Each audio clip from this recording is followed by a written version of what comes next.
ఆ వాగ్భటుడు అనేటువంటి శిష్యుడు లేచి కోరుక్ కోరుక్ కోరుక్ అని ప్రశ్నించారు కదా.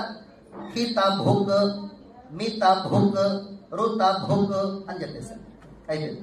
మొత్తం ప్రపంచంలో ఉన్న ఆరోగ్య సూత్రాలన్నీ అందులో ఉన్నాయి. ఏంటట?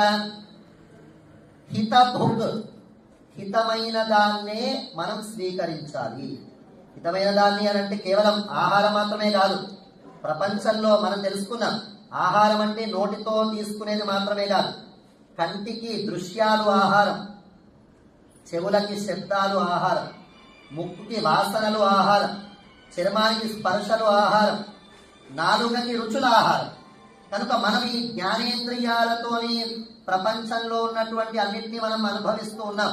ఆ తీసుకునేది చాలా విచక్షణతోని వివేకంతోని ఏది మనకి అవసరమో, ఏది తీసుకుంటే మనకి ఆనందం పాడవకుండా ఉంటుందో, ఉత్సాహం పాడవకుండా ఉంటుందో, ఆరోగ్యప్రదంగా ఉంటుందో, హితాన్ని చేకూరుస్తుందో దాన్నే తీసుకోవాలి.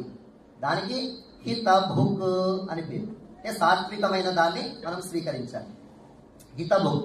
సరే, హితమైంది కదా, బాగుంది. ఇప్పుడు ఏకాదశి రోజు శిరప్రసాదం ఉంది. శిరప్రసాదం మంచి హితం, మంచిది, స్వామికి నైవేద్యం పెట్టాం, బాగుంది. అలా అని ఇష్టం వచ్చినంత లోపల మనం లాగిస్తూ ఉన్నాం అనుకోండి, అది కూడా సరైంది కాదు. హిత భుక్. రెండవది మిత భుక్, మితంగా తీసుకోవాలి రెండవది. ఇక మూడవది రుత భుక్. రుత భుక్ అంటే ఋతువుని అనుసరించి తీసుకోవాలి.